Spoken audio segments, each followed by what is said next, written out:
United States has released the details of a months-long investigation into the treatment of animals at the Natural Bridge Zoo. The Humane Society says its undercover report proves abuse and neglect with picture and video evidence. Some of the following images and videos may be too graphic for certain viewers.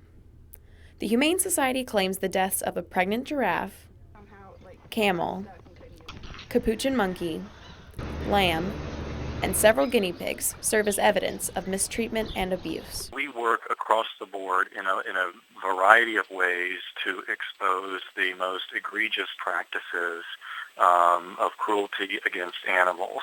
And of course, this is a clear-cut example of that. Matthew Gray of the Humane Society said he reviewed the report before it was released. Almost any time when we do an investigation like this, or we otherwise uncover cruelty to animals, that the argument against us is that is to discredit us. And of course, you really only have to look at the facts of this case, including the pictures and the video footage, to know that we aren't misinterpreting anything that was uncovered during this investigation. PETA and HUS are parasitic organizations. They have to keep their vicious slandering up all the time, or they can't get donations from kind, compassionate people who don't know how their money's being misused.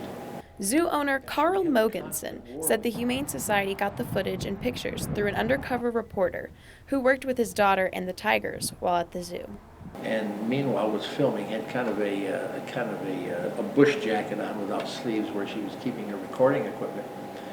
And she filmed everything possible that you could do this wrong. I'm sure you have dust under your beds or something too, you know. The zoo also denied the accusations on its Facebook page. Wrinkles, our 24-year-old female giraffe, died peacefully in her stall of natural causes. A young camel strangled itself in a freak accident in a barn stall. A newly donated sheep to the zoo had a seizure and passed away quickly before staff could find a cause and initiate treatment. Any time an animal is lost, our staff grieves, looks for answers, and we also understand all life must come to an end at some point. The Humane Society has filed reports to local, state, and federal authorities in the hopes that action will be taken against the zoo. For the Rockbridge Report, I'm Cece Smith.